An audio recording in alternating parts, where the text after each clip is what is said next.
Hello दोस्त, power of chemistry Pawar sir. आज मैं आपको इनऑर्गेनिक का एक छोटा सा टॉपिक लेकर आया हूँ जिसमें मेटालर्जी यानी धातु कर्म। आज हम धातु कर्म के बारे में अध्ययन करेंगे। इसमें लोग कहता है कि यानी कि कहते हैं क्या कि यानी कि इसमें रटने वाला सब्जेक्ट है। ये सब इनऑर्गेनिक का पार्ट है, ये रटने वाला सब्जेक्ट है। लेकिन ये एक्चुअली में रटने वाला सब्जेक्ट नहीं, ये समझने वाला सब्जेक्ट है कि आप किस आधार से समझते हैं। मैं यहाँ आपको यानी कि क्लियर कर दूंगा, यानी कि किस आधार से आप ये मिनरल्स है या अयास्क है या गैंग है या फ्लैक्स है या सलैग है। मैं आपको इसके बारे में आपको पहले थ्योरी से बता देता हूँ, इसके बाद आपको प्रैक्टिकली करके भी दिखा दूंगा कि एक्चुअली में होगा कैसे, होता कैसे है। तो आप यहाँ वीडियो के लास्ट तक बने रहें। यहाँ देखिए, आपको मैं अभी समझाता हूँ यानी कि किस आधार से होता है। जैसे मान लिया जाए ये एक छोटा सा पहाड़ है, ठीक है, और एक इधर भी एक दूसरा छोटा सा पहाड़ है। दो पहाड़ हम लेंगे, ठीक है। अभी पहाड़ के अंदर मान लिया जाए कि इसके अंदर एल्युमिनियम है, ये पहाड़ के अंदर एल्युमिनियम है, और इस पहाड़ के अंदर हमें पता चला कि ये जिंक है, जस्ता है। जब इसको निष्कर्षण यानी कि करना प्रारंभ किए तो यानी कि इसको पता चला, यानी कि जब इसको तोड़ कर देखा जाए तो इसके अंदर एल्युमिनियम है, इसके अंदर जिंक है। लेकिन निष्कर्षण किसका करेंगे? तब देखो यहाँ पे ध्यान देना, ये एल्युमिनियम जो है इसे यानी कि ये पृथ्वी के अंदर है, ये भी जिंक जो है इसे पृथ्वी के अंदर है, या तो दोनों का एग्जाम्पल सेम भी ले सकते हो। मान लो कि ये भी एल्युमिनियम है, ठीक है, चलो इसका भी एल्युमिनियम ले लेते हैं। हाँ, अब ये भी एल्युमिनियम है, इसके अंदर भी एल्युमिनियम है, ये पहाड़ के अंदर भी एल्युमिनियम है, यानी कि नीचे एल्युमिनियम है। अब बात ये समझना कि जैसे यहाँ से एल्युमिनियम निकालने में मान लिया जाए कि 1 टन एल्युमिनियम निकाल रहे हैं, और उसका खैर यानी कि 1 टन एल्युमिनियम निकाल रहे हैं, या तो आप निकाल रहे हैं जितना एल्युमिनियम निकाल रहे हैं उसमें मान लीजिए कि 5 लाख रुपए का इसमें से एल्युमिनियम निकल रहा है। लेकिन खर्च जो हो जा रहा है, निकालने में जो खर्च हो जा रहा है से यानी कि 4 से 5 लाख खर्च हो जा रहा है, 4 से 5 लाख रुपया खर्च हो जा रहा है। जैसे इसमें से एल्युमिनियम निकाले तो निकालने में तो खर्च पड़ेगा ना, हाँ, तो खर्च पड़ेगा। तो यानी कि मान लिया जाए कि एल्युमिनियम इसके अंदर से निकाल रहे हैं तो यानी कि 5 लाख रुपया खर्च पड़ा, 5 लाख रुपया खर्च पड़ा। अच्छा, और यानी कि निकालने में यानी कि निकालने में 4 से 5 लाख रुपया, और यानी कि इससे हमको यानी कि बेचने पे बेनिफिट हुआ 5 लाख। लेकिन जब इसमें से एल्युमिनियम निकाला गया तो इसमें से एल्युमिनियम निकाला गया तब मान लिया जाए कि 1 लाख रुपया खर्च हुआ, ठीक है, और हमको 6 से 10 लाख रुपया का इनकम हुआ। हाँ, बात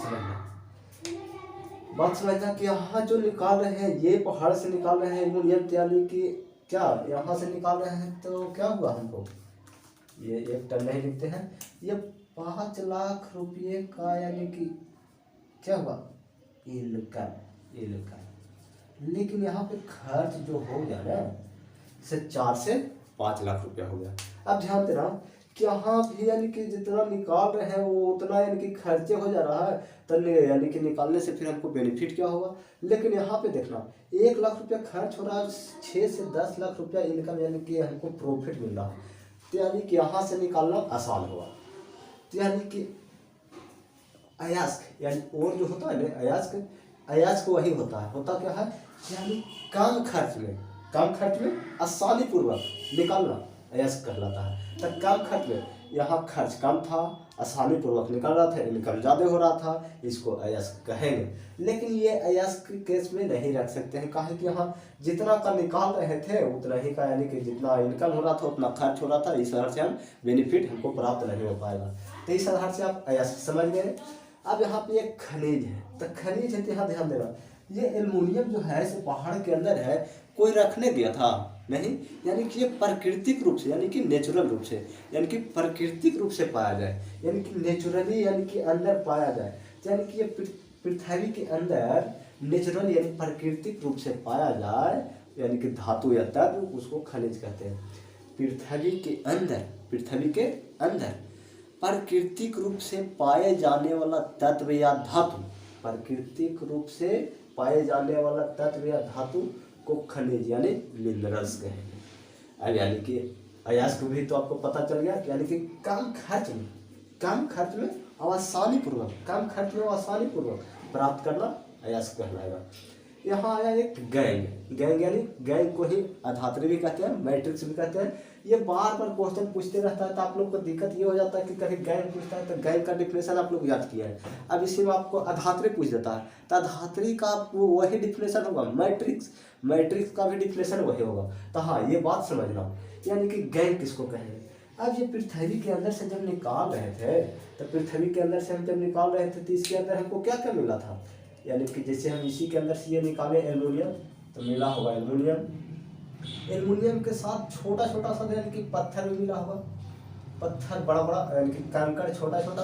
अच्छा, इसके साथ रेत यानी कि बालू, रेत, ये सब हमें पदार्थ मिला होगा, कुछ मिट्टी भी मिला होगा, ये सब मिला। तो ये तो टोटल हमको अयस्क में मिला ना, पृथ्वी के अंदर निकाल रहे हैं आसानी पूर्वक कम खर्च में, ये टोटल हमको निकला होगा, यानी अयस्क कहलाया। अब अयस्क में यानी कि मिनरल्स यानी कि खनिज कौन सा कहलाएगा, खनिज यानी कि इसमें है क्या, एल्युमिनियम है, तो ये आपको कहला जाएगा एल्युमिनियम, जो कहला जाएगा ना ये आपको खनिज कहला जाएगा, खनिज।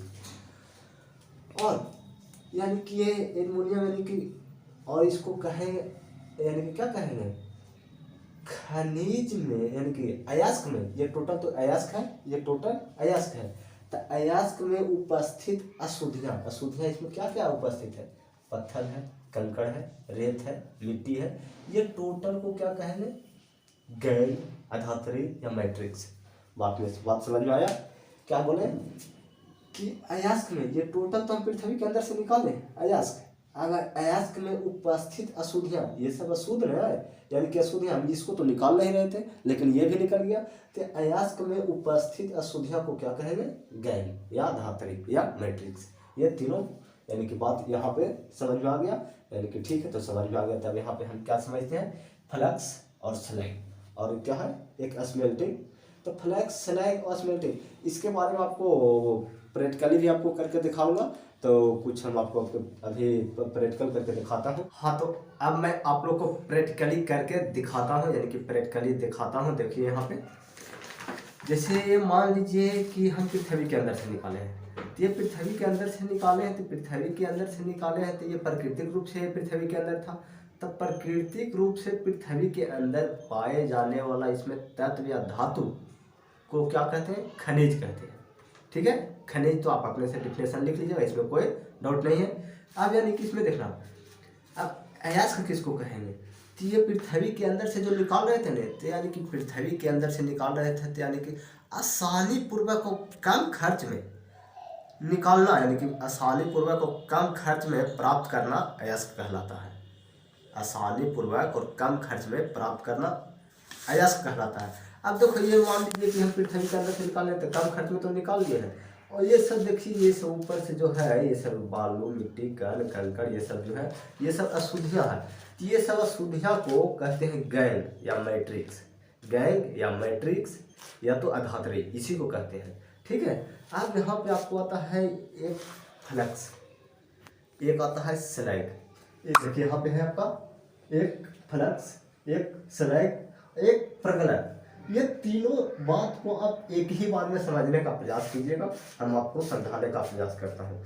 जैसे एक बड़ा सा बीकर ले लिए है, बीकर ले लिए। अब बीकर में हम क्या किए हैं, बीकर में ये हमारे पृथ्वी के अंदर से निकाले हैं, अयस्क है, ये अयस्क को क्या करते हैं, इसमें डाल देते हैं। तो देखिए इसमें धीरे धीरे हम डाल रहे हैं, चलिए डाल दिए। अब डालने के बाद इसको घोल देते हैं, देखो इस तरह से हम घोल दिए, घुल गया। अब घुल गया तो देखो यहाँ इस पर हम क्या करते हैं, अब घोल तो गया, यानी कि सभी पदार्थ तो घुला नहीं होगा, तो सभी पदार्थ तो घुला नहीं है, ठीक है। तो यानी कि इसको क्या करेंगे, एक बाहर से हम कुछ पदार्थ मिलाएंगे।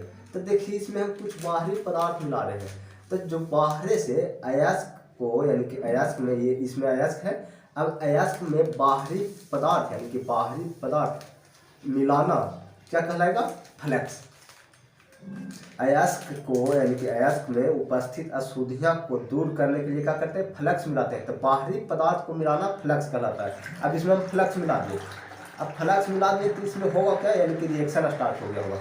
तो रिएक्शन स्टार्ट हो गया होगा। तो रिएक्शन स्टार्ट होने के बाद इसको हम क्या करेंगे कि रिएक्शन इसमें तो हो रहा है, तो जब फ्लक्स मिला है ना तो इसमें क्या हुआ होगा कि कुछ अयस्क जो है यानी कि क्या मेल्ट करना स्टार्ट कर दिया होगा, यानी कि पिघलना स्टार्ट कर दिया होगा, यानी गलना स्टार्ट कर दिया गया होगा। यानी कि अयस्क में फ्लक्स मिलाने के बाद इसको गलने की क्रिया को स्मेल्टिंग यानी प्रगलन कहते हैं। अयस्क में फ्लक्स मिलाने के बाद इसके गलने की क्रिया को प्रगलन कहते हैं। अब इसमें यानी कि प्रगलन तो हो गया। अब इसमें आता है एक स्लैग। तो स्लैग देखिए इसको यानी कि इस आधार से आप हीट कीजिएगा तो हीट करने के बाद देखिए यानी कि रिएक्शन जब होगा ना, फ्लक्स मिलाए है ना, तो फ्लक्स मिलाए हैं तो ये इस आधार से देखिएगा तो वो यानी कि कुछ पदार्थ ऊपर यानी कि हल्के द्रवित पदार्थ को स्लैग कहते हैं। देखिए यहाँ पे आप देखिए यानी कि इस आधार से स्लैग यानी कि ऊपर आ गया है, तो इस आधार से स्लैग को हम बाहर कर लेते हैं। तो हल्के पदार्थ को स्लैग किसको कहेंगे, तो स्लैग आप कह सकते हैं अयस्क में उपस्थित अशुद्धियां के साथ फ्लक्स संयोग कर एक द्रवशील हल्के पदार्थ का निर्माण करता है। एक द्रवशील हल्के पदार्थ का निर्माण करता है जिसको स्लैग कहते हैं। इसको आप यानी कि अलग कर सकते हैं, इस आधार से अलग कर सकते हैं। ये आपको क्या हो गया स्लैग। लेकिन ये जो बाहर से जो मिलाए थे पदार्थ यानी कि जो बाहर से मिलाया गया पदार्थ यानी कि अयस्क में वर्तमान अशुद्धियां को, इसमें अशुद्धियां था तो वर्तमान अशुद्धियां को दूर करने के लिए जो मिलाया गया ब्राह्य पदार्थ को फ्लक्स कहते हैं। यानी कि आपको बात समझ में आ गया होगा। ठीक है, तो इसके बाद